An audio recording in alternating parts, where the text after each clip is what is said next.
मी झालोय join. Doctor Shukla नमस्ते, मैं डॉक्टर अरुण। हेलो। और लता जी का जी, फोन आप था। सभी आप दोनों साथियों का इस बहुजन संवाद में हार्दिक स्वागत है। हम लोगों का आज का कार्यक्रम शुरू हो गया है। हम लोग आज गरीबों पर कोरोना की मार और जन स्वास्थ्य नीति और सामाजिक जिम्मेदारी इस विषय पर हम लोग चर्चा करेंगे। मैं आप दोनों से माफी चाहता हूं कि बहुत ही आप लोगों को कम समय के साथ में यहाँ पर आमंत्रित किया है। तो एक तरीके से जो काम डॉक्टरों का होता है इमरजेंसी वाला, वही काम जो है आज एक बहुजन संवाद ने भी आप से वही उम्मीद के साथ में आपको यहाँ पर आमंत्रित किया है। मैं जो है केवल पृष्ठभूमि के तौर पर ये कहना चाहता हूं कि इस समय जिस समय पूरा देश लॉकडाउन में है और पूरी दुनिया लॉकडाउन में है, एक अदृश्य वायरस ने पूरी दुनिया को इतना डरा दिया है कि जो जिनके पास में न्यूक्लियर वेपन्स हैं और जिनके पास में दुनिया का सबसे बड़ा जखीरा है, वो भी उतने ही डरे हुए हैं जितने कि जो बहुत गरीब देश हैं, जो है जिनके पास कुछ रसद पानी नहीं है, वो भी उतने ही डरे हुए हैं। तो मैं कुछ सवाल आप लोगों के सामने रखना चाहता हूं, क्योंकि 3,10,26,569 ये टोटल जो है लोग संक्रमित हुए हैं और 9,62,087 लोगों की मौत हुई है। भारत में भी ये आंकड़ा जो है वो 1 लाख रोज संक्रमित निकल रहे हैं और 1,000 लोगों की रोज मौत हो रही है। तो ये लगातार आंकड़ा बढ़ता चला जा रहा है। इस समय जो सबसे अहम सवाल है जो लोगों के मन में है, वो सवाल ये है कि इससे मुक्ति कब मिलेगी। ये एक नंबर की बात जो हर व्यक्ति के दिमाग के अंदर है। दूसरी बात जो सबके दिमाग में है वो ये है कि वैक्सीन क्या आ जाएगा, तो क्या हम वैक्सीन आने के बाद में क्या हम लोग जो है वो सुरक्षित हो पाएंगे। तीसरी बात ये है कि वैक्सीन जो है वो वास्तव में कोई सुरक्षा प्रदान करेगा या सीडीसी के जो अमेरिका का अभी जो सबसे टॉप मोस्ट बॉडी है, उसके डायरेक्टर ने ये कहा है कि जो मास्क है वो ज्यादा सुरक्षा देगा वैक्सीन की तुलना के अंदर। तो तमाम किस्म के भ्रम है, कम्युनिटी स्प्रेड को लेके, हर्ड इम्यूनिटी को लेकर के तमाम सारी भ्रांतियां हैं। इस सब पर हम चर्चा करें इसके पहले लता जी आ गई हैं। तो लता जी जो है वो आप दोनों का परिचय भी वो देंगी और फिर उसके बाद में हम इस चर्चा को शुरू करेंगे। लता जी। धन्यवाद सुनीलम जी। आज हम लोग मिल रहे हैं बहुजन संवाद में और आज जो विषय है उसके बारे में डॉक्टर सुनीलम जी ने बात रखी है। मैं आज के वक्ताओं का परिचय करवा दूं और आज हमारे साथ है डॉक्टर ए.के. अरुण और डॉक्टर ए.के. अरुण के बारे में ये बात कहना बिल्कुल जायज है कि ये दोनों भी जो हमारे साथ वक्ता जुड़े हैं वो जन स्वास्थ्य पूरे अभियान से जुड़े हुए हैं।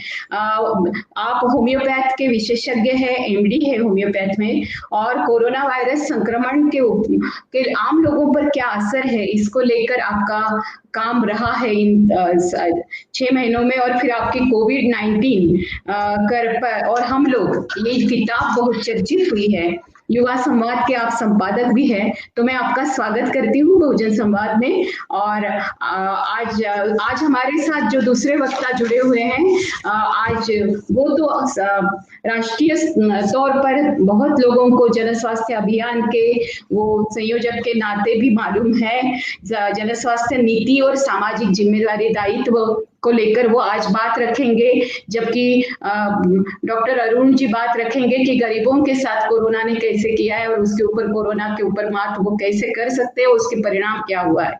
तो डॉक्टर अभय शुक्ला एमडी है public health AIIMS new Delhi से, साथी से है जो पुणे में संस्था है उसके वो वरिष्ठ संयोजक रह चुके हैं।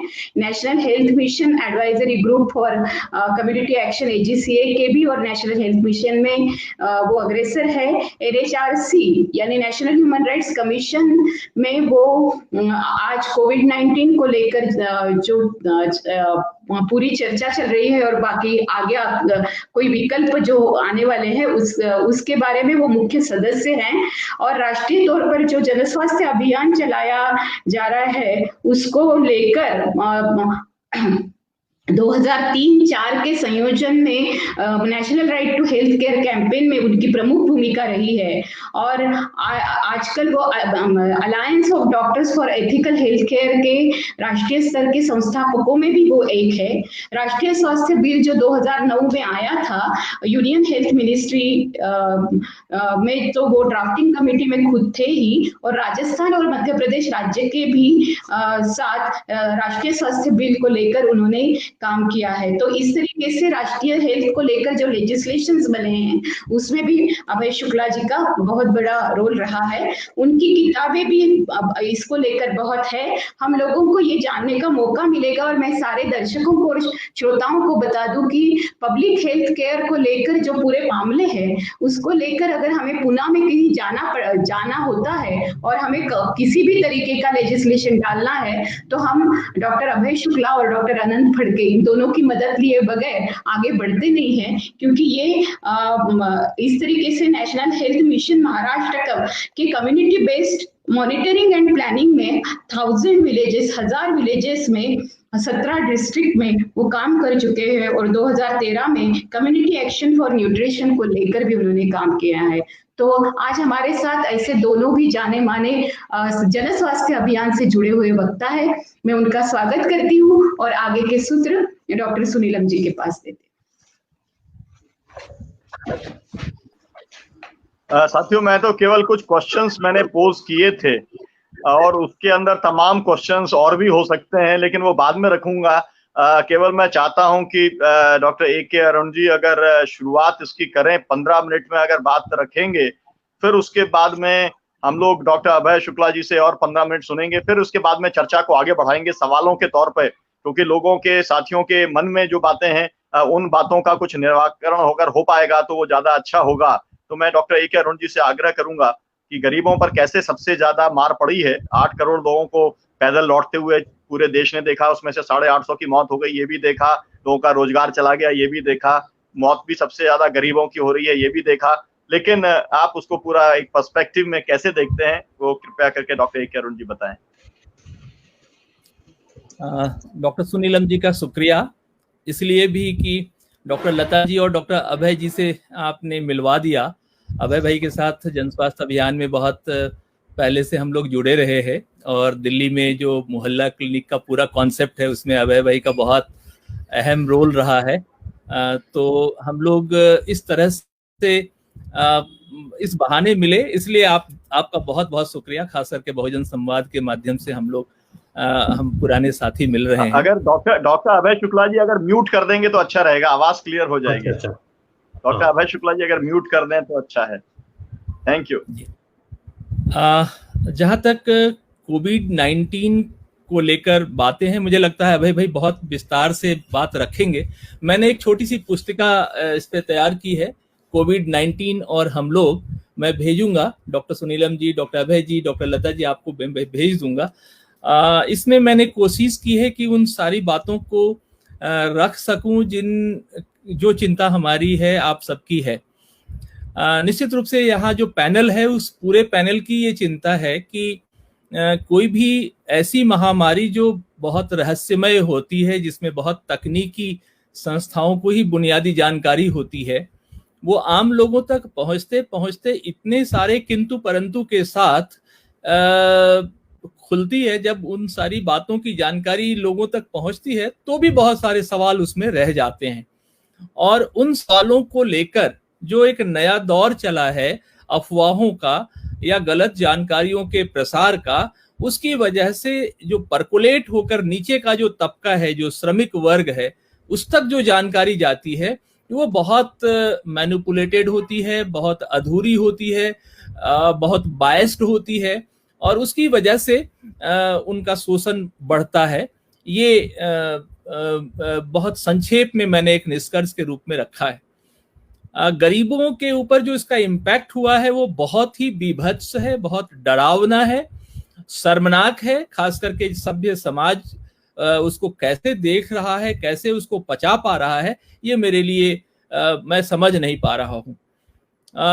इस बीमारी के साथ जो एक सबसे सबसे सबसे डरावना पक्ष जुड़ा है वो है महामारी एक्ट का, जो अंग्रेजों का बनाया हुआ कानून है। बहुत छोटा सा कानून है और उस कानून में बहुत छोटे प्रावधान हैं और ये सारे के सारे प्रावधान राज्य को या सरकार को इतनी ताकत दे देते हैं कि वो कुछ भी इम्पोज कर सकता है। चिकित्सा की तमाम सब चीजों को दरकिनार करके लॉकडाउन या फिर उसको तोड़ने वालों को पनिशमेंट देना, ये सारी चीजें उस कानून के ही दायरे में आती हैं। और चूंकि ये मामला तकनीकी है इसलिए आम आदमी विवश होता है उन्हीं सब बातों को मानने के लिए, उन्हीं सब बातों को करने के लिए जो कानून में पुलिस के द्वारा, प्रशासन के द्वारा प्रचारित या जारी किया जाता है। इसकी सबसे इसका जो गंदा चेहरा दिखा या इसका जो सबसे गंदी तस्वीर सामने आई वो अचानक लॉकडाउन की घोषणा के बाद आई। अफवाहें फैला दी गई थी। दिल्ली में मैं था, दिल्ली में मैंने देखा चूंकि दक्षिण से या फिर अलग अलग राज्यों से लोग वाया दिल्ली अगर उत्तर प्रदेश और बिहार की तरफ कूच कर रहे थे तो बहुत सारी अफवाहें थी। एक अफवाह तो ये फैली कि उनको गाड़ी प्रोवाइड कर दी गई है, बॉर्डर पे गाड़ी लगी है, वो गाड़ियों की मदद से वहां अपने अपने इलाके में लौट सकते हैं।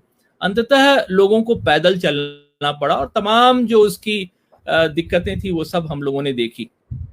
अब बीमारी से जोड़कर अगर हम इस पूरी बात को देखें तो ये महामारी का जो एक प्रोटोकॉल था कि इसमें डिस्टेंसिंग रखनी चाहिए, क्राउड ज्यादा होगा तो महामारी का प्रसार ज्यादा होगा, वो सब चीजें बिल्कुल किनारे हो गई, इसलिए कि लोगों के सामने जीवन मरण का सवाल था।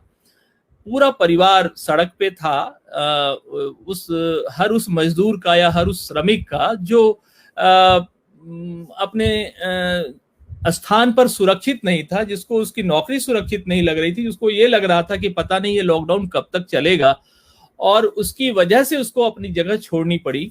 रास्ते में उनको खाने की जो दिक्कतें हुई या हजार किलोमीटर, कभी सबसे अधिकतम जो हमने नोट किया है वो 1800 किलोमीटर तक चलने वाले लोग मिले। वर्कर्स यूनिटी के कुछ साथियों की मदद से जब हमने ये पता किया तो 1800 किलोमीटर की दूरी लोगों ने पैदल तय की।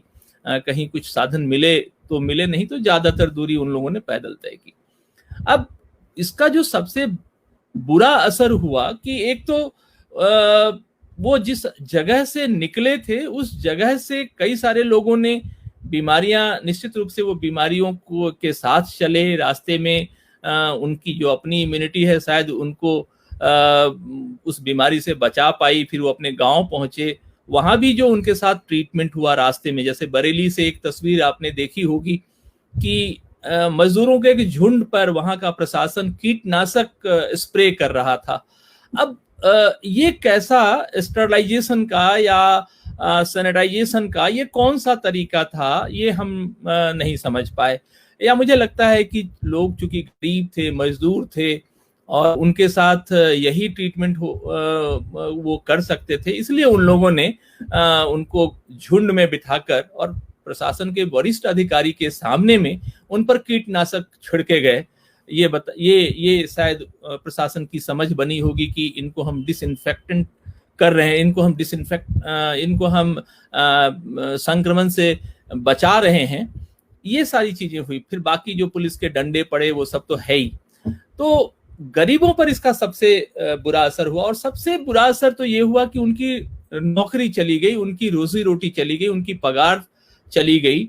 कई मजदूरों से जो हम लोगों की बातचीत हुई है, कई मजदूर संगठनों से जो हमारी बातचीत हुई है, उसमें ये बात भी छनके आई कि मालिकों ने उनकी पगार तक नहीं दी। जैसे कई महानगरों में जो लोग काम करते हैं समूह में, एक तो वो ठेकेदार के माध्यम से काम करते हैं। जाहिर है कि 50, 60 या 100 मजदूर एक साथ किसी ठेकेदार के माध्यम से किसी कंपनी या किसी संस्था में जुड़े होते हैं, तो उनकी पगार महीने के अंत में उनको मिलती थी। इस लॉकडाउन के अचानक लॉकडाउन की वजह से उनकी पगार तक नहीं मिली और वो कर्ज लेकर वहां से निकले। अब जब वो गांव में गए तो वापस फिर उनको बहुत सारे ऐसे लोग हैं, मेरे ख्याल से डॉक्टर सुनीलम ने जिक्र भी किया है, करीब 8 करोड़ की संख्या है। ILO तो और भी बड़ी संख्या बताता है इस पूरे दौर में जो लोग बेरोजगार हुए या इस पूरे दौर में जो लोग अपनी नौकरी से बेदखल हुए। इसका जो दूसरा एस्पेक्ट है कि सरकारी अस्पतालों में या छोटे शहरों में जो कोरोना संक्रमण से बचाव के या उसके ट्रीटमेंट को लेकर जो अस्पताल की व्यवस्था थी अलग अलग राज्यों में अलग अलग स्तर की, वो व्यवस्था बहुत ही नाकाफी थी। खास करके मैं उत्तर प्रदेश और बिहार का बता सकता हूं, वहां पर तो जांच हुए भी नहीं थे। आपने सुना होगा कि वहां के बिहार के स्वास्थ्य मंत्री ने संक्रमण के पहले 15 दिन में ही कह दिया था कि हमने बिहार में 6 करोड़ लोगों की जांच कर दी है। ये उनका ऑफिशियल बयान था। आप इससे अंदाजा लगा सकते हैं कि इस कथित महामारी के गंभीरता से वहां के स्वास्थ्य मंत्री का कितना बड़ा वास्ता है या कितना छोटा वास्ता, आप इससे अंदाजा लगा सकते हैं कि वक्तव्य कुछ भी वो दे रहे हैं, वो समझ नहीं पा रहे हैं कि अचानक से 15 दिन में वो कैसे करीब 6 करोड़ लोगों को उनकी जांच करा के वो पल्ला झाड़ रहे थे।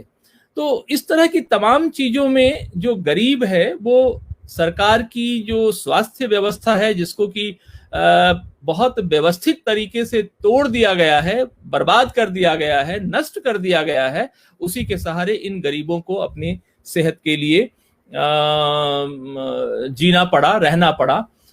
मैं तो मानता हूं कि संभवतः यह उनकी तकदीर है जो उनको बचा के रखे हुए है, नहीं तो स्वास्थ्य व्यवस्था का इनको बचाने में, इन गरीबों के सेहत को बचाने में बहुत बड़ा योगदान मैं नहीं मानता। खास करके इन 2 प्रदेशों की जानकारी मुझे है और काफी हद तक यही स्थिति राजस्थान में भी है, यही स्थिति मध्य प्रदेश में भी है, छत्तीसगढ़ में भी है और झारखंड में भी है। एक अलग बात जो मैं कहना चाहता हूं कि इस बीमारी के उपचार को लेकर कई तरह की बातें चली। शुरू में तो एंटीबायोटिक्स की कुछ डोजेस दी गई थी, कुछ एंटीवायरल दवाइयां दी गई, कुछ विटामिन के डोजेस दिए गए, बाद में HCQ वगैरह दिया गया। बिहार जैसे राज्य में कई महत्वपूर्ण जो शहर हैं, वहां के मुजफ्फरपुर की जानकारी मुझे है, दरभंगा की जानकारी मुझे है, मधुबनी की जानकारी मुझे है। इन सभी जगहों पर लोगों को अलग से ब्लैक में दवाइयां खरीदनी पड़ी। अब कोई भी डॉक्टर ये बताने को वहां तैयार नहीं था, या मुझे नहीं लगता है कि वो इस बात को बताकर लोगों को उनके तकलीफ को कम कर सकते थे कि इन दवाओं से ज्यादा उनको आइसोलेशन की जरूरत है, इन दवाओं से ज्यादा उनको सैनिटाइजेशन की जरूरत है, इन दवाओं से ज्यादा उनको पोषण की जरूरत है, न्यूट्रिशियस डाइट की जरूरत है। लेकिन सारा फोकस दवा पर और एक उम्मीद वैक्सीन पर, जो शायद डॉक्टर अभय शुक्ला इसको बता पाएंगे कि मुझे तो नहीं लगता कि अगले वर्ष के मध्य तक भी एक मुकम्मल वैक्सीन आ पाएगी और वो वैक्सीन लोगों की पॉकेट के दायरे में होगा, लोग उसको ले पाएंगे। ये अलग बात है कि सरकार अगर इस वैक्सीन को अपने कॉस्ट पे, जैसे पोलियो का ड्रॉप लोग सब जगह दिया गया था, बांटा गया था, उस कॉस्ट पर अगर सरकार इसको वितरित करती है तो बात अलग है, जिसकी मुझे कोई संभावना दिखती नहीं, क्योंकि जो पूरी लॉबी है वैक्सीन की, जिसने इतना बड़ा अमाउंट इसमें इन्वेस्ट किया हुआ है, जो मेरी जानकारी है 7.6 या 7.8 बिलियन डॉलर का इन्वेस्टमेंट है बिल गेट्स फाउंडेशन का, जो गावी का जो हमने उनका वेबसाइट देखा है। इतने बड़े इन्वेस्टमेंट के बाद मुझे नहीं लगता कि मुफ्त में ये टीके गरीबों तक पहुंच पाएंगे, और अगर पहुंच भी गए तो टीके को लेकर बहुत सारे सवाल हैं। शायद अभय भाई अपने वक्तव्य में इस बात को और खोल कर बता पाएंगे। मैं तो फिलहाल यही कहना चाहूंगा कि महामारी में हमारे देश के सियासत के जो लोग हैं वो आपदा में अवसर की बात कर रहे थे। इस आपदा में कहर के रूप में गरीबों ने इस आपदा को देखा है, और अवसर के रूप में जो यहाँ का शासक वर्ग है, जो यहाँ का पूंजीपति वर्ग का जो कुछ चंद तबका है, उसने इस आपदा के अवसर को भुनाया है। लेकिन गरीबों के लिए तो ये आपदा कहर के रूप में रहा है, और मुझे लगता है कि अगले कई वर्षों तक ये कहर चलेगा। अगर हमारे पास कुछ वैकल्पिक, जो हम आप जैसे डॉक्टर सुनीलम, डॉक्टर लता आप जैसे लोग अगर कोई वैकल्पिक व्यवस्था नहीं कर पाते हैं इन गरीबों के लिए, इन श्रमिकों के भविष्य के दृष्टि से, तो मुझे लगता है कि बहुत बड़े पैमाने पे भूखमरी की वजह से, बहुत बड़े पैमाने पे बीमारी की वजह से लोगों की मौत होगी, और वो बहुत दर्दनाक होगी। और मुझे लगता है कि उस समय हम शायद हाथ पर हाथ धर के बैठे रहने के अलावा हम कुछ कर भी नहीं पाएंगे। तो ये वक्त है जिसमें हम आगे के लिए एक मुकम्मल योजना बना सकते हैं, एक रेस्क्यू योजना, एक राहत की योजना, कि हम इनको कैसे छोटे मोटे धंधों से जोड़ पाएं, कैसे हम इनके स्वास्थ्य की जो प्राथमिक जरूरत है उसको पूरा कर पाएं, और कैसे हम इनको एजुकेट कर पाएं। सबसे बड़ी जरूरत जन स्वास्थ्य शिक्षण की है, जिसके अभाव में बहुत सारे क्वैक्स, जिसके अभाव में बहुत सारे स्वार्थी तत्व जो इस आपदा को अवसर के रूप में देख रहे हैं, वो गलत दवाओं का प्रचार कर रहे हैं, चाहे वो आयुर्वेद के नाम पे हो, चाहे वो हर्बल के नाम पे हो, चाहे होम्योपैथी के नाम पे हो, चाहे किसी भी सिस्टम के नाम पे। आप देखेंगे कि सामान्य रूप से योग या हर्बल की बात करते करते कोई व्यक्ति कैसे कारपोरेट का एक बड़ा नुमाइंदा बन जाता है, खुद बहुत बड़ा कारपोरेटी व्यवसायी बन जाता है, उसे इस बात की जरा भी चिंता नहीं होती कि वो अवैज्ञानिक तरीके से अपने किसी भी प्रोडक्ट को कोरोना की दवाई बता देता है, और उसको स्टेट का, शासन का, राजनीति का समर्थन होता है। ये अलग बात है कि अब मीडिया का तो जो रोल है वो तो अब हम उस पर चर्चा करना ही नहीं चाहेंगे, हम सब लोग वाकिफ हैं। तो मुझे लगता है कि ये एक सबसे बड़ी चुनौती है हमारे सामने में, कि हम श्रमिक वर्ग को, खास करके 30-40 करोड़ की आबादी है, इस वर्ग को हम सरकार के फरेब से, कारपोरेट के फरेब से, और ये जो तथाकथित बड़ी एजेंसियां हैं जिनका अपना एक वेस्टेड इंटरेस्ट है इस बीमारी के नाम पर, जानकारियों को छुपाकर, असली जानकारी को छुपाकर, गलत जानकारी को अफवाह के रूप में फैलाकर धंधा करने की, उससे हम कैसे बचा पाए, मुझे लगता है ये एक बड़ी चुनौती है। और यही मेरा कंसर्न है। ऐसे अभियान में, खास करके बहुजन संवाद के माध्यम से, अगर कोई एक इस तरह का राष्ट्रीय अभियान बनता है, खास करके मेरी अपील होगी अभय भाई से कि इस तरह का अगर कोई हम अभियान बना पाए, खास करके सूचना, जन स्वास्थ्य सूचना को प्रामाणिक रूप से लोगों के बीच में पहुंचाने के काम के रूप में, तो उसमें मैं जुड़ना चाहूंगा, और मैं उसमें अपनी भूमिका तलाश रहा हूं, उसी पे मैं काम कर रहा हूं। अभी तो मैं फिलहाल इतना ही अपनी बात रखूंगा। 15 मिनट की समय सीमा थी, लगभग मैं पूरा कर चुका हूं। आगे जब कुछ सवाल आएंगे तो फिर मैं अपनी बात रखूंगा। आप सबका बहुत बहुत शुक्रिया, बहुत बहुत धन्यवाद। ओवर टू डॉक्टर लता।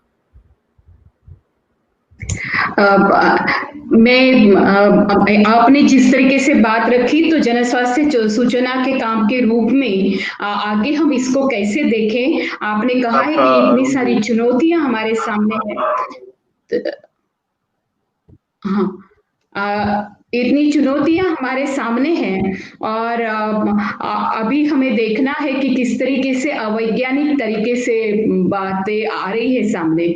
तो एक समाजशास्त्र विशेषज्ञ या को जिस तरीके से एक लिंग भाव विशेषज्ञ वगैरह के तरीके से हम लोग काम करते हैं, लेकिन आप लोग जो हैं, जो खुद डॉक्टर, मेडिकल डॉक्टर हो, जैसे कि डॉक्टर अभय शुक्ला खुद मेडिकल डॉक्टर है, आप मेडिकल डॉक्टर है, तो उनका एक बहुत बड़ा रोल रहा है इसमें, और एक जन स्वास्थ्य नीति बनाने में भी रोल रहा है। तो मैं अभी डॉक्टर अभय शुक्ला जी से विनती करती हूँ कि आप आइए और आपका पूरा पक्ष रखिए, क्योंकि आप एक पूरे जन स्वास्थ्य नीति को लेकर बात करने वाले हों, और हम सबको बहुत अपेक्षा है कि हमें बहुत सारी चीजें जो हमें मालूम नहीं है वो सुनने को मिलेगी। तो डॉक्टर अभय शुक्ला जी, बहुत बहुत धन्यवाद बहुजन संवाद को, और डॉक्टर सुनीलम और लता जी को और डॉक्टर अरुण को भी, जिन्होंने काफी कुछ महत्वपूर्ण मुद्दे रखे हैं। आपको मेरा प्रेजेंटेशन दिखाई पड़ रहा है क्या? हाँ, दिखाई पड़ रहा है और बहुत अच्छा। इसके लिए भी आपका बहुत हमें धन्यवाद देना है कि ये पहली बार हो रहा है इस चैनल पे, और आपने हमें ये बात सिखानी भी है कि ये बहुत ही अच्छा है। तो मैं 15 मिनट से थोड़ा ज्यादा लूंगा, लेकिन जल्दी ही बात रखने की कोशिश करूंगा। पूरे देश भर से ऐसी खबरें आ रही हैं लगातार, जहां पे कि कोविड की बीमारी होने के बाद पेशेंट्स को उपचार ना मिलने की वजह से समय पे, या योग्य तरीके से उपचार ना मिलने की वजह से उनकी मौतें हो रही हैं। और कोविड के मरीजों के अलावा जो नॉन कोविड पेशेंट्स हैं, यानी कि अन्य बीमारियां जैसे किडनी की बीमारी या कैंसर या अन्य प्रकार की जो स्वास्थ्य की समस्याएं हैं, वैसे मरीजों को भी समय से डायलिसिस या जो कीमोथेरेपी या जो केयर मिलनी चाहिए वो अब इस परिस्थिति में नहीं मिल पा रही है, और बड़े स्तर पे ऐसी घटनाएं लगातार हो रही हैं। हमारी स्वास्थ्य व्यवस्था इस परिस्थिति में क्यों पहुंच गई, और हमें अभी आगे क्या करना है ताकि ये दोबारा कभी ना हो, इसके बारे में हमें थोड़ा सा सोचना चाहिए। आज दुनिया भर का जो चित्र है, ये कल के आंकड़े हैं।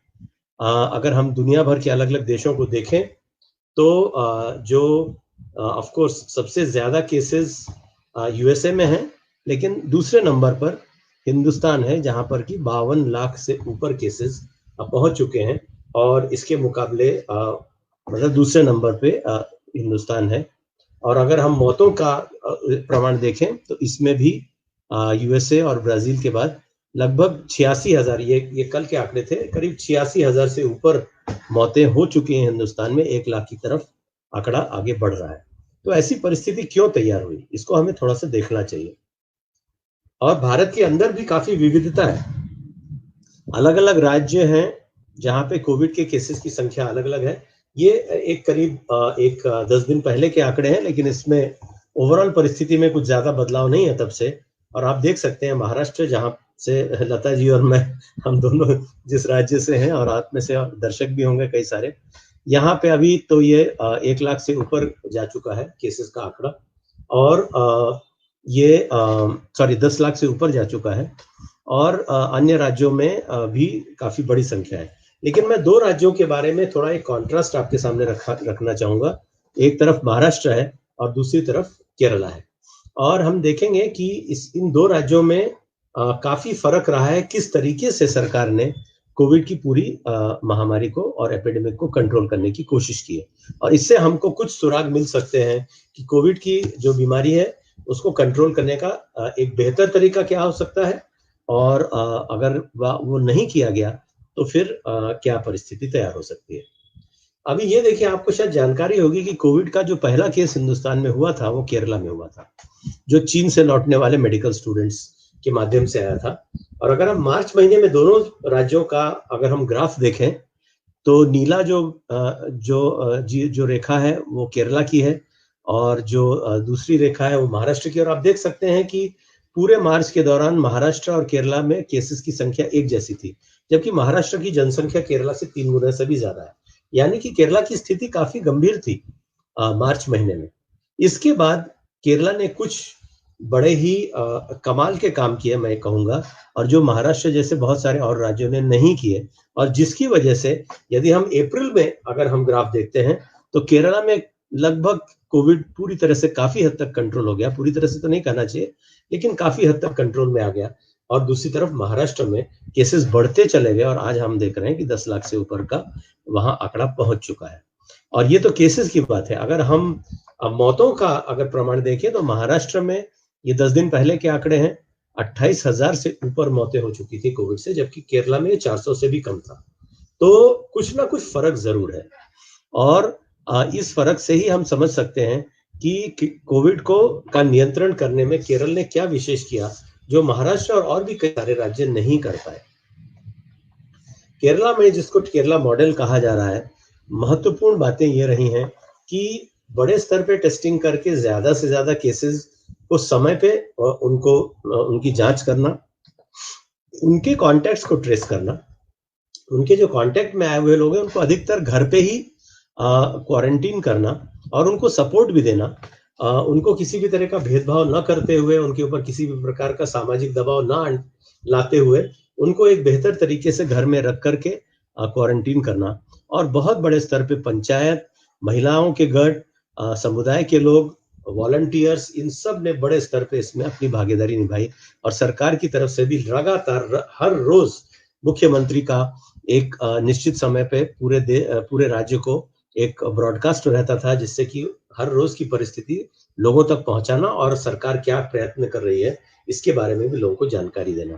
तो इन सब का परिणाम हुआ कि केरल में एपिडेमिक काफी हद तक कंट्रोल में रहा। यद्यपि केसेस वहां भी बढ़ रहे हैं, लेकिन तब भी अन्य राज्यों के मुकाबले काफी परिस्थिति बेहतर है, ऐसा मैं कहूंगा। इससे हमें एक और व्यापक मुद्दा देखना चाहिए कि लॉकडाउन की सही में जरूरत थी क्या, और क्या लॉकडाउन के लिए कुछ विकल्प थे, और जिसको मैं बोल रहा हूँ need for less lockdown and more reach out, shifting from restrictive to intensive public health strategies, ये एक महत्वपूर्ण मुद्दा है। देखिए, चाइना का जो मॉडल है वो लॉकडाउन वाला मॉडल है, और भारत सरकार ने भी लगभग चाइना वाला ही मॉडल अपनाया। लेकिन अगर आप साउथ कोरिया में देखें तो वहां कोई लॉकडाउन न करते हुए भी एपिडेमिक को काफी हद तक कंट्रोल किया गया। यद्यपि शुरुआत में साउथ कोरिया में भी बहुत केसेस थे चाइना के बाद, लेकिन वहां पे इंटेंसिव स्क्रीनिंग, टेस्टिंग और contact tracing, early isolation and home quarantine, ये करके लोगों को उनके जिनको इन्फेक्शन था उनको एक बेहतर तरीके से जांच करके और सारी सुविधाओं के साथ में घर के अंदर या कहीं कहीं पे इंस्टीट्यूशनल फैसिलिटीज में रखा गया और स्प्रेड काफी हद तक रोका गया। और ये एक्चुअली दिशा होनी चाहिए थी। पब्लिक हेल्थ, कई सारे एक्सपर्ट्स ने ये बोला है कि जनरलाइज्ड लॉकडाउन जिस तरीके से किया गया उसका असर, पॉजिटिव असर तो बहुत कम पड़ा, लेकिन सामाजिक, आर्थिक और मानवीय उसके बहुत भयंकर परिणाम पूरे देश भर में हुए, जिससे आप सब लोग परिचित हैं। और मुख्य रूप से जो गरीब थे, आदिवासी, दलित, गांव के लोग और प्रवासी मजदूर, माइग्रेंट वर्कर्स, इनके ऊपर तो इसका बहुत ज्यादा परिणाम हुआ। इसलिए लॉकडाउन ये सच में कहा जाए तो ये योग्य स्ट्रैटेजी नहीं थी, बल्कि इंटेंसिव पब्लिक हेल्थ स्ट्रैटेजीज जो पब्लिक हेल्थ सिस्टम के माध्यम से ही दी जा सकती हैं, वो एक्चुअली ज्यादा बेहतर दिशा होनी चाहिए। तो ये जो कोविड का एपिडेमिक है, इससे लोग तो बीमार हुए ही हैं, लेकिन हमारी जो स्वास्थ्य व्यवस्था है उसकी बीमारी भी सामने आई है। और जैसा डॉक्टर अरुण ने भी बोला है कि जो सरकारी स्वास्थ्य सेवाएं हैं उसमें स्टाफिंग की कमी है, उनको कुल मिला के निधि भी कम मिलता है, और ये सारी परिस्थितियों की वजह से जो पूरा एक बोझा आया कोविड के पेशेंट्स का, यद्यपि काफी प्रयास किए गए और इसको हमें मानना चाहिए कि जो फ्रंटलाइन वर्कर्स थे, नर्सेज, डॉक्टर्स, बाकी कर्मचारी, उन्होंने काफी बेहतर तरीके से काम किया, लेकिन वो पूरी सिस्टम काफी ओवरलोड भी हुई। और दूसरी तरफ जो हमारा प्राइवेट हेल्थ केयर सेक्टर है वो अधिकतर अनरेगुलेटेड है, काफी कमर्शियलाइज्ड है, बाजारीकरण उसका हो चुका है, और जो फार्मा इंडस्ट्री है, दवाई बनाने की इंडस्ट्री है, उसने भी इसको लगातार एक मुनाफा बनाने की एक मौके के रूप में देखा। और वैक्सीन तो जो है ये गोल्डन काउ जिसको कहा जाता है, एक ऐसी गाय जिसको दोहने के लिए सारी वैक्सीन कंपनियां आतुर हैं, ऐसा एक दिखाई पड़ रहा है। और इस पूरी परिस्थिति में जहाँ पे कि जन समुदाय की भागीदारी, लोगों को विश्वास में लेते हुए, लोगों को के साथ भागीदारी करते हुए जहाँ सरकारों को काम करना चाहिए था, वहां पे केरल जैसे कुछ राज्यों को यदि छोड़ दिया जाए तो अधिकतर राज्यों में बहुत ही टॉप डाउन तरीके से, पूरी तरह से सेंट्रलाइज्ड और एक सरकारी जो एक तरीका होता है उसी तरीके से काम किया गया, और केंद्र सरकार का भी यही तरीका रहा। अभी सार्वजनिक स्वास्थ्य व्यवस्था की बुरी स्थिति हिंदुस्तान में क्यों है? इसके पीछे एक बहुत बड़ा मुद्दा है कि सरकार सार्वजनिक स्वास्थ्य पे, सरकारी स्वास्थ्य सेवाओं पे कितना खर्च करती है। अब ये देखिए, ये पर कैपिटा स्पेंडिंग है, मतलब एक व्यक्ति के पीछे सरकार कितना खर्च करती है अलग अलग देशों में। किसके ऊपर? पब्लिक हेल्थ के ऊपर। क्यूबा में ये प्रमाण ऑलमोस्ट $900 है। Brazil, South Africa, Mexico, China, इन सब देशों में $200 से $400 के बीच में है। इसके बाद हमारे आसपास के देश भूटान, श्रीलंका, वियतनाम, इंडोनेशिया, यहाँ पे आप देखेंगे तो लगभग 50 से 70-75 डॉलर के बीच में है। भारत में प्रमाण सिर्फ $19 है, जो कि इवन जो साउथ ईस्ट एशिया का एवरेज है $120, उससे भी बहुत कम है, और अफ्रीका के एवरेज से भी 1/3 है। इतना कम अगर निधि सरकार खर्च करेगी सार्वजनिक स्वास्थ्य में, तो कहाँ से सरकारी अस्पताल, सरकारी कर्मचारी, सरकारी डॉक्टर वो किस तरीके से वो पर्याप्त हो पाएंगे, ये आप खुद ही सोच सकते हैं। और हिंदुस्तान के अंदर भी अलग अलग राज्यों में काफी फर्क है, कौन सा राज्य कितना खर्च करता है सार्वजनिक स्वास्थ्य के ऊपर, और वो इस एपिडेमिक में कुछ हद तक देखने में भी आया है। एक तरफ गोवा, मिजोरम, हिमाचल, दिल्ली जैसे राज्य हैं जो 3000 रुपए हर साल से ज्यादा खर्च करते हैं। ऑल इंडिया एवरेज 1765 रुपए है। और बड़े विकसित राज्य हैं, हरियाणा, गुजरात, कर्नाटक, पंजाब और महाराष्ट्र, ये सारे विकसित राज्य मैंने जानबूझ के लिए हैं यहाँ पे कि राष्ट्रीय जो एक औसत है उससे भी काफी कम, महाराष्ट्र में तो उससे 500 रुपए कम खर्च होते हैं। तो इसलिए मैं बोलता हूँ कि महाराष्ट्र ये अमीर राज्य है जिसकी स्वास्थ्य व्यवस्था बहुत गरीब है। और इसका परिणाम सीधे सीधे होता है कि कितने सरकारी डॉक्टर हैं 1 लाख जनसंख्या के पीछे। तो आप देखिए, गोवा में 32 हैं, मिजोरम में 45 हैं, सिक्किम में 45 हैं, दिल्ली में 41 हैं, और दूसरी तरफ हिमाचल में 21 हैं, केरला में 15 हैं, और उसके मुकाबले आपको गुजरात में 9 दिखेंगे और महाराष्ट्र में सिर्फ 6, बिहार में तो 3 ही हैं। तो जब इतनी कम डॉक्टर्स होंगे तो फिर स्वास्थ्य व्यवस्था का क्या होगा, आप खुद ही सोच सकते हैं। और जब सरकारी स्वास्थ्य व्यवस्था कमजोर हो जाती है तब प्राइवेटाइजेशन होता है, तब निजीकरण होता है, और तब ये स्वाभाविक है कि फिर लोग प्राइवेट सेक्टर में जाने के लिए मजबूर हो जाते हैं। और ये आप देखिए सीधे सीधे दिखाई पड़ रहा है कि जिन राज्यों में पैसा पब्लिक हेल्थ सिस्टम पे ज्यादा खर्चा होता है वहां जो बहुमत है लोगों का वो सरकारी अस्पतालों में जाते हैं। गोवा में 66% मरीज सरकारी अस्पतालों में जाते हैं, मिजोरम और हिमाचल में 75 से 80% मरीज सरकारी अस्पतालों में जाते हैं। दूसरी तरफ जिन राज्यों में कम पैसा खर्च होता है सरकारी सेवाओं पे, वहां पे ज्यादा से ज्यादा लोग प्राइवेट अस्पतालों में जाते हैं। और ये आप देखिए, महाराष्ट्र में 78%, पंजाब में 71%, गुजरात में 69%, इतनी बड़ी संख्या में लोग जाने के लिए मजबूर होते हैं। ऑल इंडिया भी जो एवरेज है वो लगभग 58% लोग प्राइवेट अस्पतालों में और 42% सरकारी अस्पतालों में। तो ये पूरा निजीकरण का जो दौर चला है, खासतौर से पिछले 25-30 सालों के दौरान, उसकी वजह से हम आज यहाँ आकर के खड़े हुए हैं। तो अगर हम इसको संक्षेप में कहें तो आज हमारी स्वास्थ्य व्यवस्था में 2 प्रकार का लॉजिक एक दूसरे के आमने सामने है, 2 पहलवान है। पहला जो बड़ा पहलवान है, जिसको मुनाफे का लॉजिक कहा जा सकता है, कि स्वास्थ्य व्यवस्था ये तो बाजार में बेचने की चीज है, और जो ज्यादा पैसे देगा उसको ज्यादा स्वास्थ्य सेवा मिलेगी, जो बहुत ज्यादा स्वास्थ्य सेवा देगा उसको जरूरत से ज्यादा स्वास्थ्य सेवा मिल जाएगी। शायद उसका यूट्रस या निकाल दिया जाए और अनावश्यक सिजेरियन भी कर दिया जाए, और जो इसके पास कुछ पैसा नहीं है उसको कोई भी स्वास्थ्य सेवा नहीं मिलेगी। ये प्रॉफिट लॉजिक कहता है। लेकिन इसके खिलाफ एक छोटा लेकिन तब भी दमदार पहलवान है, जिसको हम कह सकते हैं सोशल लॉजिक, या जो सामाजिक एक हकों पे आधारित एक पूरा दृष्टिकोण है, जिसका कहना है कि स्वास्थ्य और स्वास्थ्य सेवाएं ये बुनियादी मानवीय अधिकार हैं, और सभी को, गरीब, अमीर, शहरी, ग्रामीण, महिला, पुरुष, दलित, आदिवासी, किसी भी व्यक्ति को ये इसका अधिकार होना चाहिए, और एक जैसा अधिकार होना चाहिए कि सबको एक जैसी स्वास्थ्य सेवाएं बेहतर दर्जे की मिले। तो ये दोनों पहलवानों के बीच में आज संघर्ष है, और हमारा, आपका, सबका ये काम है कि बड़ा जो पहलवान है उसको छोटा करना और छोटे पहलवान को बड़ा करना। ये हमारे सामने चुनौती है। इसको हम कैसे करेंगे? इसके लिए प्राइवेट सेक्टर के ऊपर भी हमें एक नजर डालनी होगी। जो प्राइवेट सेक्टर हमारे देश में है हेल्थ केयर में, यहाँ पे भी इसकी पहले से ही काफी समस्याएं थी, लेकिन कोविड-19 के दौरान ये और भी ज्यादा बढ़ी। बड़े, खास तौर से बड़े कॉर्पोरेट अस्पताल, इनका कोई भी विशेष, कोई आप सकारात्मक ज्यादा भूमिका आपको नहीं दिखाई पड़ेगी। कहीं कहीं पे जो प्राइवेट अस्पताल थे बंद हो गए, उन्होंने लोगों को केयर नहीं दी, या कहीं कहीं पे जरूरत से कहीं ज्यादा उन्होंने लोगों से पैसे लेने के बहुत सारे ऐसे अनुभव सामने आए।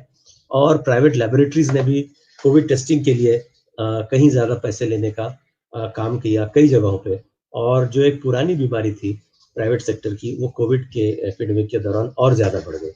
और इसीलिए अब पेशेंट्स राइट्स, यानी कि मरीजों के अधिकारों के आंदोलन की आज जरूरत आ चुकी है। और ये महाराष्ट्र का एक उदाहरण है, लेकिन मैं आपको और भी थोड़े उदाहरण दूंगा। और कोविड के दौरान मरीजों के अधिकारों के बारे में हमें और भी ज्यादा जोरदार तरीके से बात करना चाहिए। आप लोगों को शायद जानकारी ये है या नहीं, पता नहीं, कि नेशनल ह्यूमन राइट्स कमीशन ने मरीजों के अधिकारों का एक चार्टर बनाया है, एक घोषणा पत्र है मरीजों के अधिकारों का, जिसमें 17 अधिकार हैं।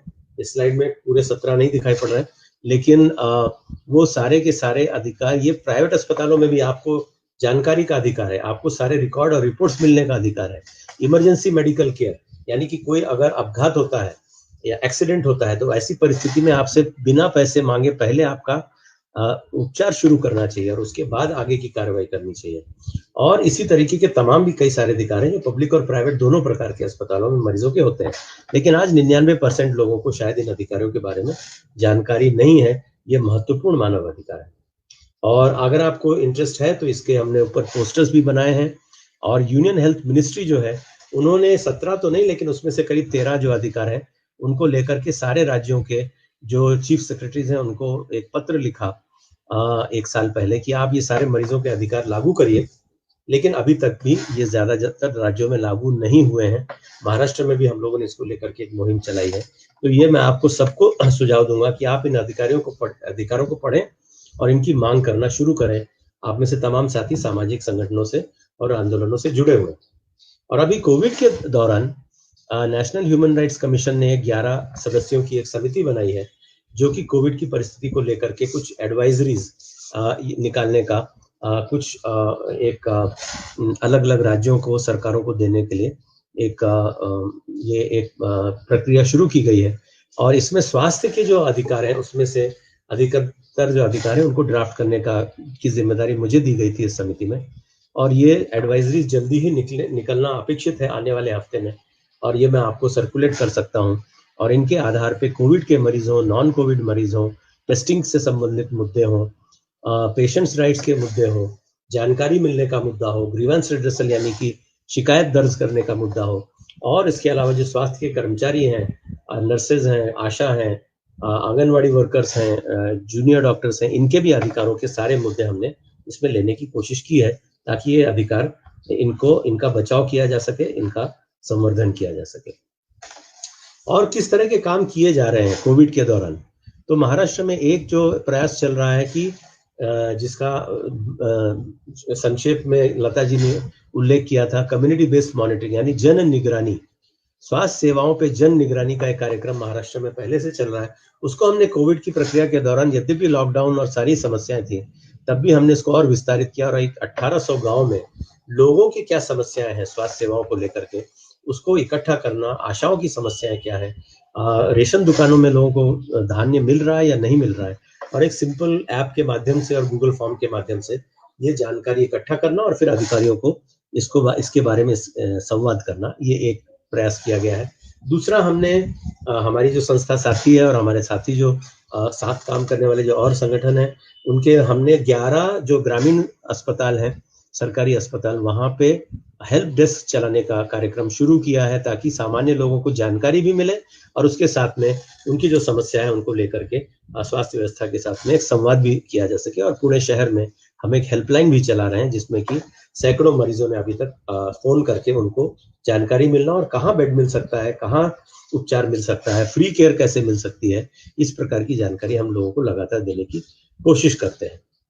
इसके अलावा सरकारी के अलावा जो निजी स्वास्थ्य सेवाएं हैं, प्राइवेट सेक्टर की सेवाएं हैं, इनको लेकर के जो एक कार्यक्रम है महाराष्ट्र में, महात्मा फुले जन आरोग्य योजना, इसके तहत महाराष्ट्र सरकार ने ये घोषणा तो कर दी कि पूरी आबादी को 100% लोगों को इसका लाभ मिलेगा, लेकिन वो वास्तव में मिल नहीं रहा था। और फिर सरकार ने ये घोषणा की कि अभी ये लाभ हम वापस ले रहे हैं। तो फिर महाराष्ट्र भर से सैकड़ों लोगों की हमने मुहिम की जन स्वास्थ्य अभियान की तरफ से। लोगों ने SMS भेजे, अपने हाथ में पोस्टर लेकर के खड़े हुए और उसकी फोटो खींचे और स्वास्थ्य मंत्री को सैकड़ों SMS और फोटो WhatsApp से भेजे गए कि आप इस स्कीम को चालू रखिए, इसको बंद मत करिए। और इसकी वजह से महाराष्ट्र सरकार ने फिर ये निर्णय लिया है कि ये योजना अभी चालू रखी जाएगी फिलहाल सभी लोगों के लिए। इसके अलावा पुणे शहर में भी काफी गंभीर स्थिति हुई है। आप तो जानते होंगे अभी पुणे जो है देश के सबसे ज्यादा कोविड के मरीज पुणे में है और इस परिस्थिति में बड़ी एक कठिन परिस्थिति तैयार हो गई है। गंभीर पेशेंट्स को अभी कई बार बेड्स नहीं मिल पा रहे हैं और फिर एक जंबो हॉस्पिटल का एक जंबो फेलियर भी हुआ, वो एक अलग कहानी है। लेकिन कुल मिलाकर के पुणे में एक कोरोना विरोधी जन अभियान करके तमाम संस्थाओं का, संगठनों का एक मंच तैयार हुआ है जिसमें जन आरोग्य अभियान भी है। और हमने ये मांग की कि ये सारे जो अस्पताल हैं, जो सरकारी अस्पताल हैं, यहाँ पूरे तरीके से, बेहतर तरीके से लोगों को सारी सेवाएं और सुविधाएं मिलनी चाहिए। और इसको लेकर के फिर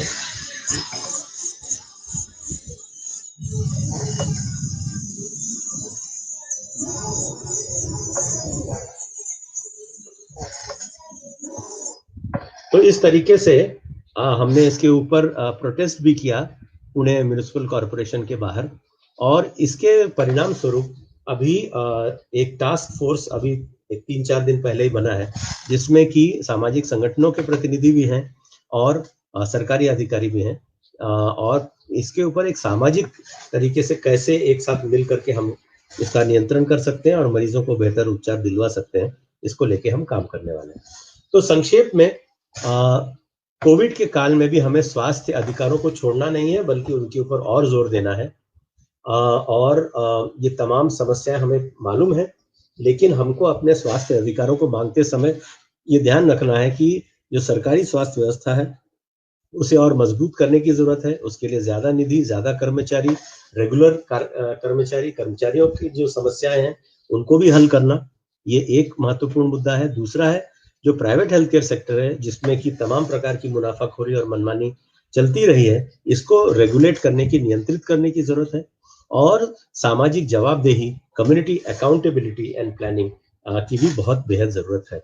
और इसलिए हमें ये सारे प्रकार की मांगों को लेकर के उठाना चाहिए संगठनों के तौर पे, आंदोलनों के तौर पे। ये ऑलरेडी मैं बातें अधिकतर बोल चुका हूँ, इसलिए मैं रिपीट नहीं करूंगा, लेकिन आखिरी के 2 पॉइंट्स हैं कि मास पब्लिसिटी, यानी कि सामान्य लोगों तक जानकारी पहुंचनी चाहिए। जानकारी बहुत ही महत्वपूर्ण है, और उसमें अधिकारों की जानकारी भी पहुंचनी चाहिए, ताकि लोग बेहतर तरीके से अपनी सेवाओं को प्राप्त कर सकें, उसकी मांग कर सकें और अधिकार के तौर पर मांग कर सकें। और उसके अलावा इन सारे जो भी कोविड के समय में जितने भी स्वास्थ्य के अलग अलग कार्यक्रम हैं, जो इलाज की अलग अलग सुविधाएं हैं, इसके ऊपर लोगों की निगरानी होनी चाहिए। और इसको लेकर के तमाम जन संगठन, दलित, आदिवासी, महिलाओं के अलग अलग ग्रुप्स और संगठन, इनको एक साथ मिल करके इसके लिए प्रयास करना चाहिए। और अगर आप किसी भी सामाजिक संगठन में काम कर रहे हैं तो लोगों के बीच में जानकारी लेके जाइए, अधिकारों के बारे में लोगों को जानकारी दीजिए। और जो मरीज हैं उनको कोविड और नॉन कोविड दोनों ही प्रकार की समस्याओं को लेकर के कैसे बेहतर इलाज मिल सकता है, इसके बारे में उनको मदद करिए। आपके क्षेत्र में जो भी सरकारी स्वास्थ्य सेवाएं हैं उनको सपोर्ट भी करिए, लेकिन साथ साथ में उसके ऊपर निगरानी भी रखिए। और अगर कहीं पे लोगों को स्वास्थ्य सेवाएं नहीं मिल रही हैं, मरीजों के अधिकारों का हनन हो रहा है, तो इन मुद्दों को भी आप जोरदार तरीके से जरूर उठाइए। और हमें कोविड के पहले की जो परिस्थिति थी, अभी जब कोविड तो धीरे धीरे खत्म होने ही वाला है, तो उसके बाद की परिस्थिति में हमें जो पहले की परिस्थिति में थी उसमें वापस नहीं जाना है। We don't want return to the old normal, we want to go beyond that, because the old normal was part of the problem. हमें एक नए बेहतर परिस्थिति की तरफ जाना है, जहाँ पूरे हेल्थ सेक्टर का एक बड़े स्तर पे रिफॉर्म होगा। और वो कोविड के रिकवरी पीरियड से हमको ये आंदोलन उठाने की जरूरत है। इसके ऊपर चर्चाएं जन स्वास्थ्य अभियान में ऑलरेडी शुरू हो चुकी हैं, और आप में से जो भी लोग इसमें जुड़ना चाहते हैं वो जरूर जुड़ें। और मैं अंत में यही कहूंगा कि डॉक्टर अंबेडकर ने जो बोला है, शिक्षित हो, संगठित हो और संघर्ष करो, ये आज के समय में और भी ज्यादा लागू है। और जो चे गुवेरा, जो स्वतः डॉक्टर थे, शायद आपको पता होगा, उन्होंने बोला है कि एक इंसान की जो एक जान की कीमत है वो कहीं ज्यादा है किसी भी दुनिया के सबसे अमीर आदमी की संपत्ति से भी ज्यादा। तो हमें लोगों की का जो जीवन है और जो लोगों की का जो स्वास्थ्य है, उसके लिए संघर्ष करना और उसके लिए लोगों के अधिकारों के, स्वास्थ्य के अधिकारों के लिए मिल करके काम करना, इसकी जरूरत है। मुझे लगता है बाकी जो मुद्दे हैं, वैक्सीन के बारे में, एपिडेमिक का आगे क्या होने वाला है इसके बारे में, और अन्य जो मुद्दे हैं वो हम चर्चा के दौरान ले सकते हैं। धन्यवाद।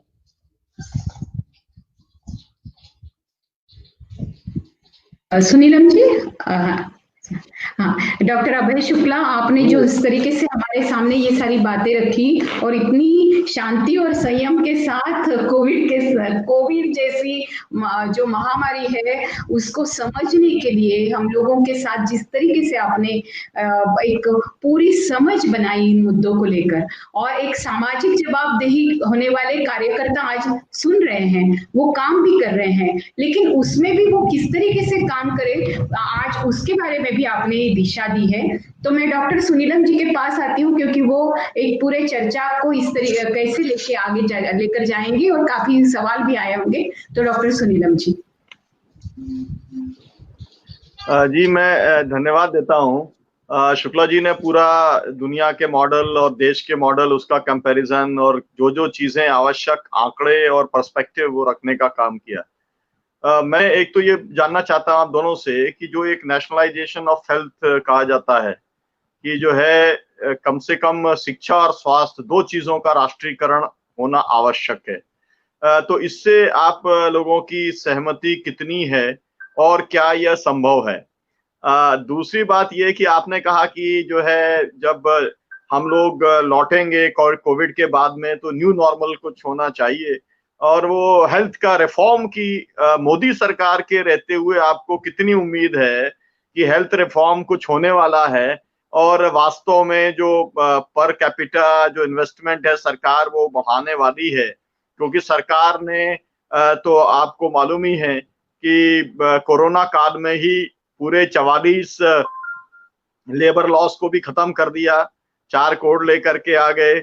आपको मालूम है कि किसानों के आज ही बिल जो है 3 पारित राज्यसभा में किस तरीके से जल्दबाजी में पारित किए उन्होंने। पूरा देश के किसान सड़कों के ऊपर है। तो ऐसी स्थिति के अंदर आपको क्या लगता है कि हेल्थ के बारे में कोई अलग से कोई पैरामीटर सरकार का काम करने वाला है? जब वो एक तरफ पूरी तरफ प्राइवेटाइजेशन की तरफ बढ़ रही है वो पूरे की तरफ, तब वो क्या इसके बारे में कुछ सोचने वाली है? तो सरकार के पर्सपेक्टिव के बारे में आपका आकलन, और एक अगर नेशनलाइजेशन को लेकर, नेशनलाइजेशन ऑफ हेल्थ, इसको लेकर के जो कैंपेन चल रहा है उसको आप किस दृष्टि से देखते हैं? और जो पूरे के पूरे कोविड काल में बाजार फेल हो गया, बाजार की फिलॉसफी फेल हो गई। दुनिया में लोग कहते हैं कि भाई कोई वाद नहीं चल रहा, ना समाजवाद चल रहा, ना गांधीवाद, ना मार्क्सवाद, केवल बाजारवाद चल रहा।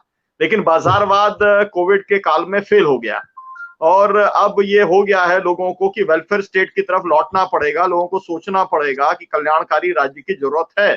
अमेरिका जैसे या पूरे के पूरे तरीके से जो खुली अर्थव्यवस्थाएं हैं उनको भी स्टेट के जरूरत आज पड़ रही है, और सब लोगों को पूरा का पूरा जो फ्री मार्केट है, मार्केट को ही बचाने और उठाने के लिए जो है वो स्टेट के रेगुलेशन की जरूरत पड़ रही है। तो आपको क्या लगता है, आपके अध्ययन के मुताबिक या आपकी समझ के मुताबिक, क्या दुनिया में फिर से वेलफेयर स्टेट के कॉन्सेप्ट को आज अभी मजबूती मिलने वाली है? इस कोरोना काल के अंदर जो 8 लाख की मौत हुई है, और लगता है कम से कम ये तो 10 लाख तक तो ये सब पहुंचने वाला ही है और आगे भी शायद बढ़ सकता है। तो आपको उसके बारे में आपको क्या लगता है? और वैक्सीनेशन के बारे में भी जरूर बताइए, क्योंकि उसके बारे में जो मिथ है वो खत्म जरूर होना चाहिए। और कई लोगों का ये कहना है कि कुछ जरूरत ही नहीं है। जैसे मैं ग्रामीण क्षेत्र में काम करता हूँ, तो ग्रामीण भारत जो है वो कोरोना को रिकॉग्नाइज ही करने को तैयार नहीं।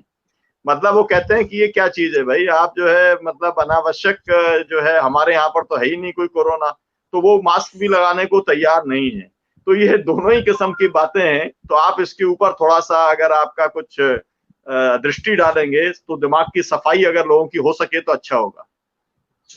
पहले अगर डॉक्टर ए के अरुण बोलते हैं और उसके बाद में शुक्ला जी अगर बोले, क्योंकि फिर समय अभी बहुत कम है, तो मेरे को लगता है 5-7 मिनट में अगर बोलेंगे तो अच्छा रहेगा। नहीं, मेरे ख्याल से डॉक्टर शुक्ला ठीक से पूरी बात रख देंगे। मुझे बस 2-3 छोटी छोटी बातें कहनी है। वो जो आंदोलन की जो बातें आपने की, देखिए स्वास्थ्य सेवाओं के राष्ट्रीयकरण की जो पूरी प्रक्रिया चली थी, वैश्वीकरण की प्रक्रिया के बाद वो काफी डिरेल्ड की गई, और उसमें इसके पहले की यूपीए सरकार भी जिम्मेवार है, और मौजूदा एनडीए सरकार तो खैर पूरी तरह से नंगे होकर वो इस निजीकरण को बढ़ा रही है, बेशर्म होकर इस निजीकरण को बढ़ा रही है, जिसके खिलाफ एक प्रतिवाद, जिसके खिलाफ एक संघर्ष तो हम लोगों को छेड़ना ही होगा। स्वास्थ्य सेवाओं के राष्ट्रीयकरण के अलावे मुझे नहीं लगता कि हिंदुस्तान में कोई दूसरा रास्ता है, खास करके लोगों को सेहत देने का। मैं 2 छोटी छोटी बातें कह के मैं चाहूंगा, मैं भी शुक्ला जी को ही सुनना चाहूंगा। पहले तो ये एक फरेब शुरू से चलता रहा है, खास करके हमारे जो जन आंदोलन के साथी हैं, अभय भाई को तो सब पता है। जन आंदोलन के साथियों को मैं याद दिलाना चाहता हूं कि आपने सुना होगा 90 के दशक में एक नारा कि सन 2000 तक सबको स्वास्थ्य। Health for all by 2000 AD. अब वो 2000 से हम 20 साल आगे आ गए 2020 में। अब मिलेनियम डेवलपमेंट गोल की बात चल रही है, वो भी 2015 तक था, वो भी हम निकल चुके। अब वो 2030 तक एक्सटेंड किया गया। तो ये सारी की सारी जो प्रक्रिया है, खास करके लोकतांत्रिक स्टेट में वेलफेयर की बात तो हम करते हैं, लेकिन सरकारें, चाहे वो यूपीए की रही हो या एनडीए की सरकार, इनकी प्रतिबद्धता प्राइवेटाइजेशन की तरफ है, जो साफ साफ दिखता है। आप देखिए कोरोना के इस पूरे दौर में सरकार ने जितनी बेशर्मी से लूट खसोट की है सरकार की संस्थाओं ने, या जितनी बेशर्मी से उन्होंने निजी अस्पतालों को या निजी जांच कंपनियों को जो छूट दे रखी थी। अलग बात है कि कुछ राज्यों में इंक्लूडिंग दिल्ली, उन पर अंकुश लगाने की कोशिश की गई, लेकिन आप उनकी जो प्रतिक्रिया है निजी अस्पतालों की या निजी कंपनियों की जो प्रतिक्रिया है, वो इतना एग्रेसिव था कि अगर उनका बस चलता तो वो सरकार को पलट देते और वो अपनी चीजें लागू करते। तो ये बहुत सही बात है, शुक्ला जी के प्रेजेंटेशन में ये बात आई है। अंतिम लाइन में ये कहूंगा कि हमें इस सरकार के, कथित सरकार के फरेब में नहीं आना चाहिए। पार्लियामेंट में आपने कृषि कानून की चर्चा की, उस कानून पर जवाब देते हुए प्रधानमंत्री ने किस तरह की बातें की कि विपक्ष जो है वो किसानों को बरगला रहा है, उनको भ्रमित कर रहा है। तो चोरी और सीना जोरी, ये चीजें आपको इस दौर में देखने को मिल रही है। इसलिए ये उम्मीद मत कीजिए कि आने वाले समय में हम जो स्वास्थ्य सेवाओं को लोगों तक पहुंचाने की जो बात जनता की तरफ से उठाएंगे, उसमें हमें कोई सहूलियत मिलेगी। हमें लंबा संघर्ष करना पड़ेगा और जन स्वास्थ्य अभियान, मुझे लगता है कि उसको और मजबूत करने की जरूरत है। जन आंदोलनों को, इस अभियान को स्वीकार करने की जरूरत है। इस अभियान को और मजबूती प्रदान करने की जरूरत है। मैं चाहूंगा कि अभय भाई इसको थोड़ा सा और बात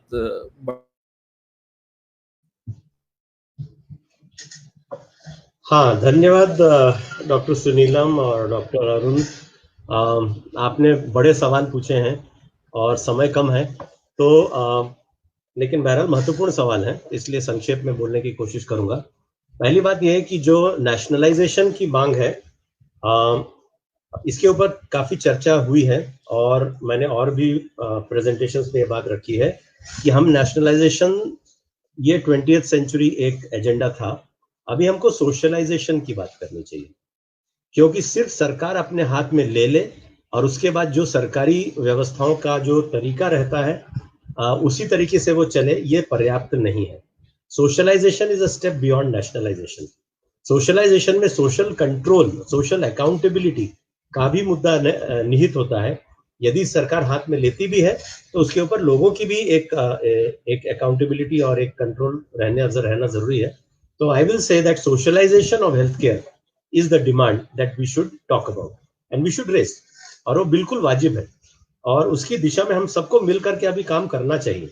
वो सफल होगा या नहीं होगा या किस हद तक होगा, ये तो समय बताएगा, लेकिन हमको जो योग्य मांग है वो तो उसको तो उठाना ही चाहिए ना। भले ही तो ये दूसरा जो आपका मुद्दा है कि सरकार का रवैया क्या रहेगा, आप तो डॉक्टर सुनीलन ज्यादा अच्छी तरह जानते हैं कि इस सरकार का क्या रवैया है। मुझे उसके ऊपर रिपीट करने की जरूरत नहीं है।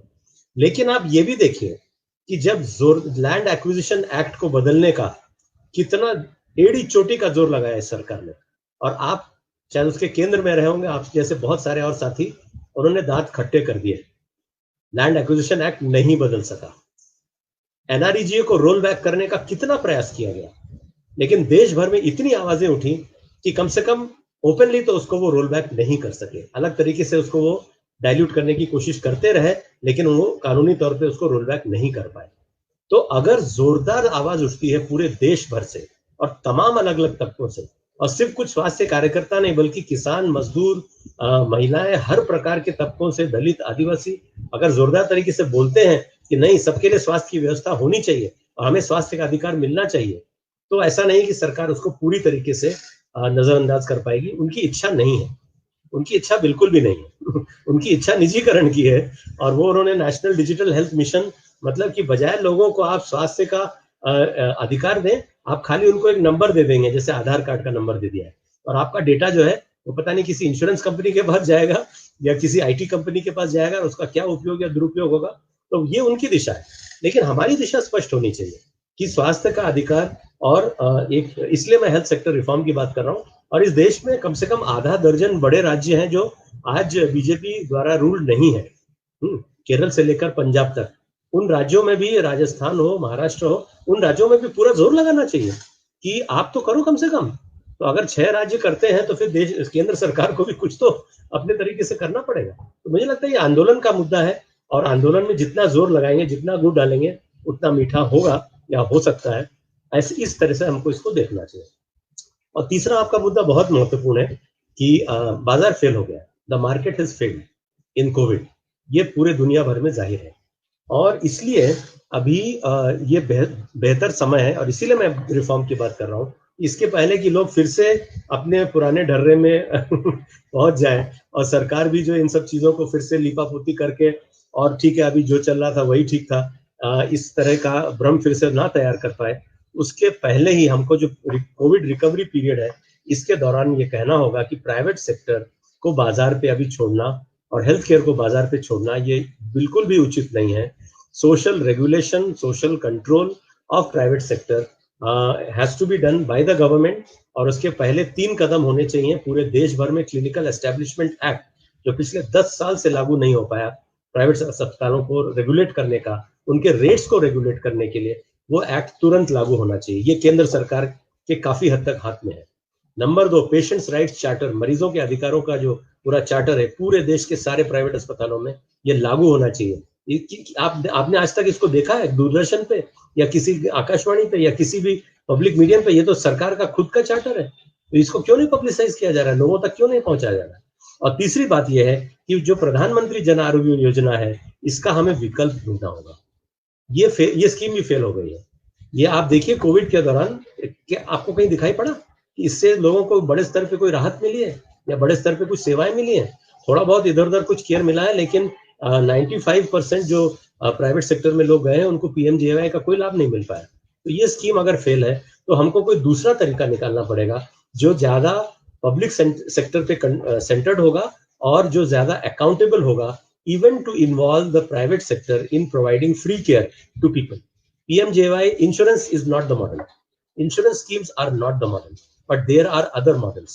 उन मॉडल्स के बारे में अभी बात करने का शायद ज्यादा समय नहीं है, लेकिन उन मॉडल्स को मैं कहूंगा पहला स्टेप होना चाहिए इस देश के सारे असंगठित क्षेत्र के मजदूर और किसान, अनऑर्गेनाइज सेक्टर वर्कर्स जो 80% है कम से कम जनसंख्या के, उनके लिए एक comprehensive health care for all scheme ये सरकार को रोल आउट करनी चाहिए, जिसमें सबको सारी बीमारियों के लिए, प्राइमरी सेकेंडरी टर्शरी सारी बीमारियों के लिए केयर मुफ्त मिलेगी, चाहे वो सरकारी सेक्टर में जाए और चाहे वो नियंत्रित प्राइवेट अस्पतालों में जाए। ऐसी मांग हम उठाएं और वो it will move towards universal health care, क्योंकि ये स्वास्थ्य और स्वास्थ्य सेवाएं बुनियादी अधिकार हैं। ये किसी की भीख नहीं है, ये किसी सरकार का ये भी नहीं है कि किसी को कार्ड दे दिया किसी को नहीं दिया, जिसको कार्ड मिला भी उसको आधी सेवा मिली आधी नहीं मिली, ये नहीं चलने वाला है। तो इस दिशा में हमें सोचना चाहिए और काम करना चाहिए। वैक्सीन के बारे में अगर आप चाहते हैं अभी भी, अगर मतलब पता नहीं मुझे समय है या नहीं, एकदम नहीं, मुझे लगता है समय हो गया है और फिर से हम लोग जो है इस चर्चा को जरूर आप लोगों को फिर से कष्ट देंगे, फिर से इस विषय पे और विस्तार से हम लोग चर्चा हम लोग करेंगे। लेकिन बहुत ही महत्वपूर्ण जानकारी आज दोनों साथियों ने दी है और बहुजन संवाद के जो दर्शक साथी हैं उनका भी एक पर्सपेक्टिव इससे बना होगा और बहुत सारे सवाल भी मन में आए हैं, उसको लेकर के हम फिर से कभी चर्चा करेंगे। मैं चाहूंगा कि लता जी धन्यवाद भी दें और आगे का कल का जो कार्यक्रम है पेरियार जी को लेकर के उसके बारे में भी जानकारी दें। डॉक्टर के अरुण जी और डॉक्टर अभय शुक्ला जी, हमने बिल्कुल ही कम समय में आपको इस तरीके की सूचना दी। आज मैंने बिल्कुल दोपहर 12 बजे के बाद मैंने डॉक्टर अभय शुक्ला जी से संवाद किया, उनको कहा कि आप आ सकते हो, तो उन्होंने कहा कि ये बहुत ही कम समय की सूचना है, लेकिन वो फिर आए और हालांकि उनका जो काम है इतने सालों का वो बोलता है, तो मुझे लगता है कि उस तैयारी की तो जरूरत नहीं थी, लेकिन ये जो पूरी चीजें हैं जो इस तरीके से रखी है, ए.के. अरुण जी ने भी जन स्वास्थ्य अभियान के तहत किस तरीके से बातें होनी चाहिए और आज बीमारी का किस तरीके से हाल है और बीमारों के ऊपर जो कहर ढाया है सरकार ने उसकी बात की। उस कहर से कैसे सामना करें। तो उसमें मैं 3 बातें केवल दोहरा दूं आपका आभार प्रदर्शन करते हुए, वो बहुत महत्व की है कि सोशल रेगुलेशन होना जरूरी है, हमारा सोशल कंट्रोल होना बहुत जरूरी है, कम्युनिटी सेंटर्ड और पब्लिक सेंटर्ड हमारी पॉलिसीज होनी चाहिए,